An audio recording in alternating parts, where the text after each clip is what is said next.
বন্ধুরা, মালতী কিচেনে তোমাদের সবাইকে স্বাগত। দেখো, এখানে আমি আলু নিয়েছি, এই যে প্রেসারে সেদ্ধ করছি। কি ভাবছো যে আলু সেদ্ধ ভাত খাবে? না না, দেখো আমার আলু সেদ্ধ হয়ে গেছে, ভীষণ গরম। উফ, আমি হাত দিয়ে পারছি না। এখানে আলু সেদ্ধ ভাত না, আমি আলুর পরোটা বানাবো।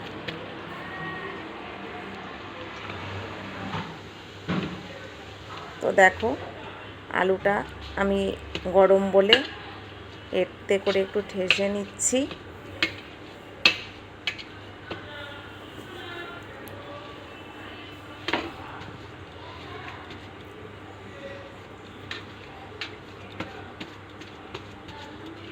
দেখো হয়ে গেছে, ভীষণ গরম তো ওই জন্য হাতে করে পারছি না, কিন্তু হাত তো দিতেই হবে আমাকে।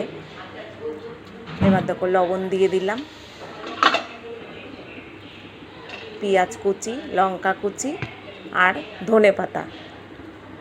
এখানে সব থেকে ভালো হয় যে আলু ভর্তা যেমন করে না, ওরকম করে করলে লাস্ট ধনে পাতা আর ভাজা মশলা দিয়ে দিলে সুন্দর হয়। এই দেখো, এই লেবুটা টক লেবু, আর একটু মৌসুম্বি দিয়ে দিলাম। লেবুটা কি বলে, জামিন লেবু না কি জানি না, মৌসুম্বি লেবুর মতন দেখতে, কিন্তু ভীষণ টক হয়। আমচুর নেই তো, তাই এটাই দিয়ে দিলাম, আর একটু পাতি লেবু।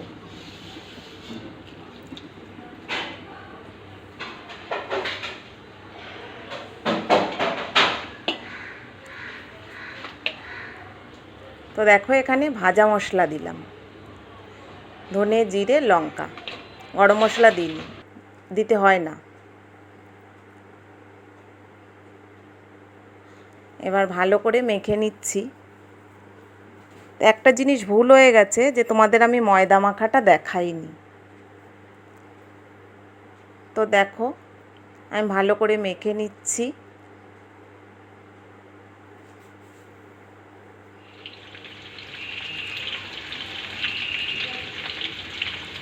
এই দেখো, ভাগ ভাগ করে নিচ্ছি লেচিটা করে, যাতে আমার সুবিধা হয় পুরটা ভরতে।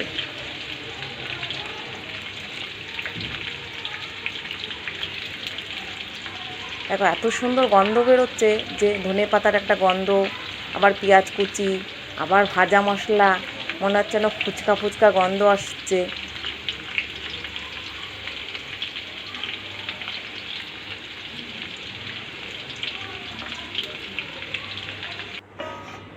তো দেখো, এই যে আমি থালা নিয়েছি, আমি কিন্তু বেলবো না।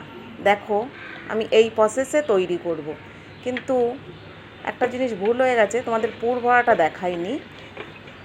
দেখো আমি কিভাবে থালার পেছনটা দিয়ে রুটির আকারে করছি।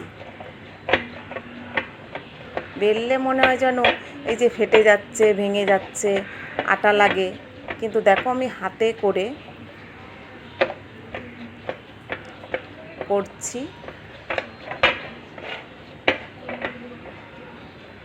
দেখো ঠিক রুটির আকারে আমার হয়ে গেছে।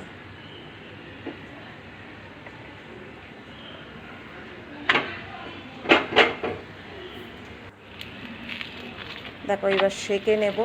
এই তাড়াতাড়ি সময় না, কাঠের খুন্তিটাও বেরোয়নি, দেখো আমার এখন এই খুন্তিটাই দিতে হচ্ছে।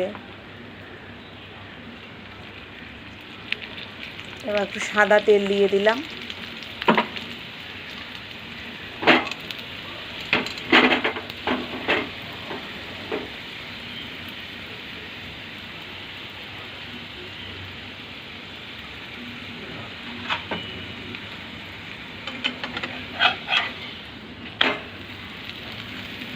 দেখো উল্টে দিলাম।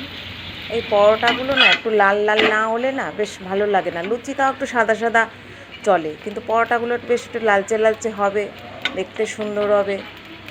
দেখো লাল লাল করে আমি ভেজে নিচ্ছি। দেখো আমার হয়ে গেছে।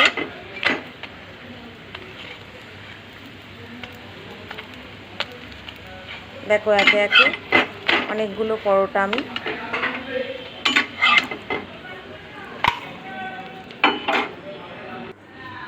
ভেজে নিলাম।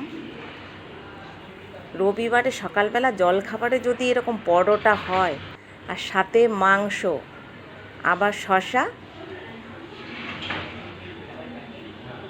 আর একটু সস নিয়েছি। ভিডিওটা ভালো লাগলে লাইক, কমেন্ট, শেয়ার, সাবস্ক্রাইব করে দিও, পাশে থেকো। ধন্যবাদ।